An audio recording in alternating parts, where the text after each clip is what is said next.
Well, welcome. Welcome to Celebrate Aging. I'm Vicki Marthaler, your hostess here on the Ecumen Detroit Lakes campus. And as we celebrate aging, we certainly remember birthdays. Birthdays are important, a special day in the year for each and every one of us. And today I'm with Oma Grove, who is a resident at Lamplighter Manor, and she is going to celebrate her 101st birthday this year. Second. 102, my gosh, look at that. I can't even count. So Ruth Knapp was going to be the 101. And then we have Ida Odegaard going to be 100. Yeah. So we've got the 100, 101, and 102. We're doing really well over here. So you're the senior then of the whole group. I guess so. The three musketeers who are the Yeah. 100, the centurions we call them. Yeah.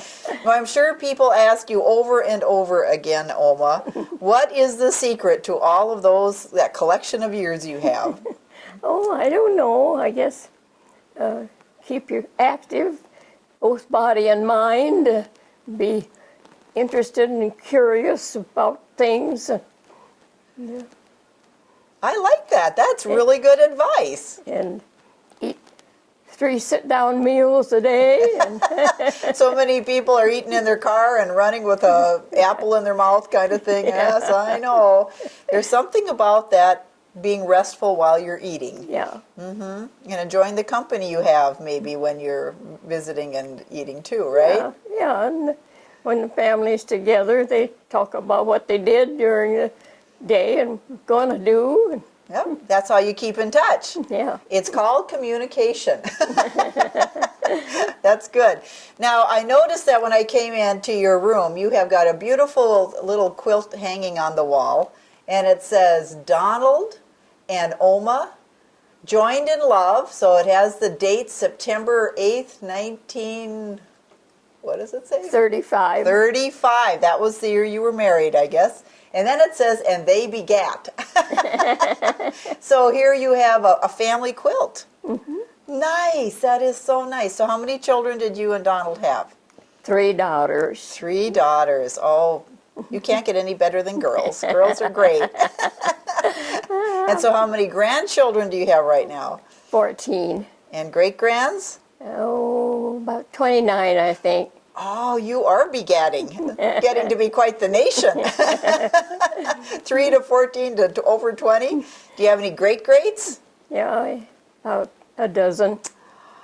Isn't that amazing? What do you think about that when you think about how you started off with just 3 little ones? I don't know, but it's been interesting, and I've been seen every one of them, I think. Oh, that is so great. Now, I understand you grew up in Iowa? I just was born in Iowa. Okay, I was just a year old when we moved to Minnesota, okay. and we lived in Jackson County for about 20 years, I suppose, and Okay. then in Nobles County for 60 years, and a year and a half in Douglas County. Well, you've got that southern Minnesota covered then. Now, why did you move up here? Up to the Now? northern country, yes. Because my 2 daughters were in the area, one in Burgess and one near Detroit Lakes. It's good to be near family, isn't it? And I know they check in on you all the time. Yeah.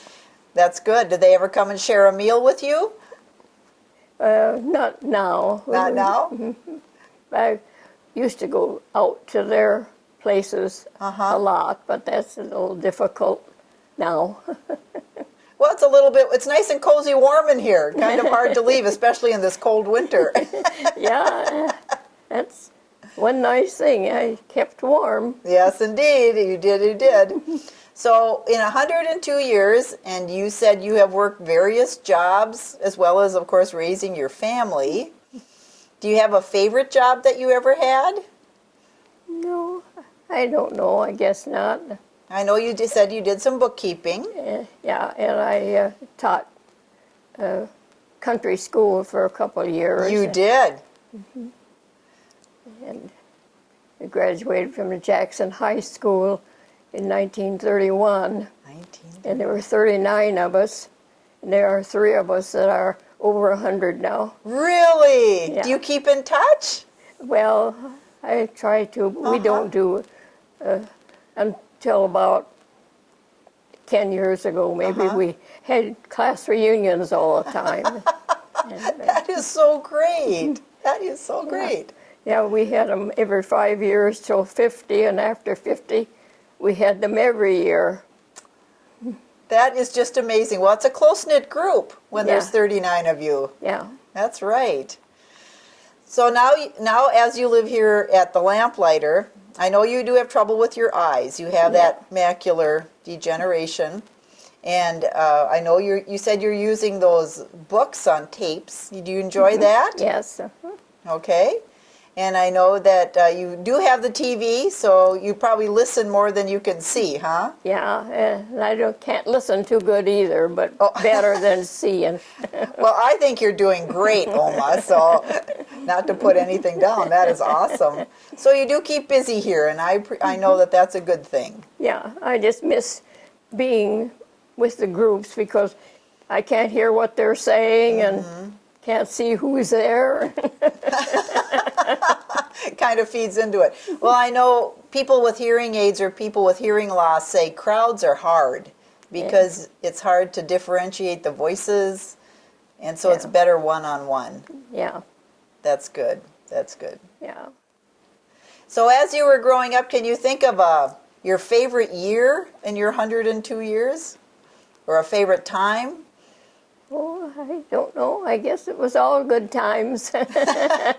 Well, you've certainly seen a lot of changes just in cars alone. Oh, yes. I was 6 years old when the First World War was going on. Really? That's right. That I have to stop and think about that. I've only read about that in the books, you know.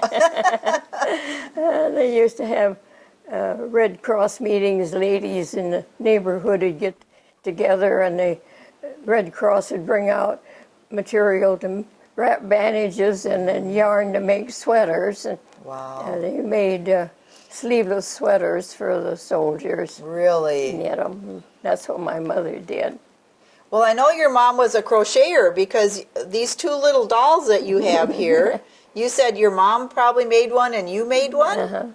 And you can see the little dolls, they're just beautiful. They've got a little trim on them. They've got a little bow. I mean, you have done a beautiful job. And even I have to show you this little bride. Not only does she have a beautiful bridal gown, but she also has a train on her bridal gown. I mean, that is beautiful. So you and your mom were the crocheters. Yeah, mother was a seamstress. And I learned to sew too, and sewed all the girls' clothes and my clothes till they was in high school and a little after. Well, that's a good thing to know, especially Yeah. during the Depression Yeah. when things were scarce and money was scarce, and you could remake things over and Yeah. over again. Send to Montgomery Ward or Sears and Roebuck and get material for 10 cents a yard. And Well, let me tell you, you don't get anything for 10 cents a yard anymore. And the same with teaching school. The first year I didn't have a school because there was more teachers than schools. Really? Okay. Oh, yeah. Well, that was about the only thing that women did. Well, nursing and teaching, yes. Yeah, Those were two important things. And you couldn't teach after you were married because the single person needed it worse than you did. You had a source of income. Well, that's changed over the years too, hasn't it? And some people make as much an hour as I made in a month. I got $35 a month. $35 a month. And then did you have room and board, or did you have to pay for that? I had to homeschool, so I could okay. stay at home. You could stay at home. Well, I tell you, almost got 102 years of memory here. So if you want to learn a little bit about the past, she'd love to have a visit. She'll tell you a little bit more. And we hope you have a wonderful birthday. Thank you. Congratulations to you, and thanks for sharing some of your stories with us today. You're welcome. So Oma and Vicki wishing you a great day.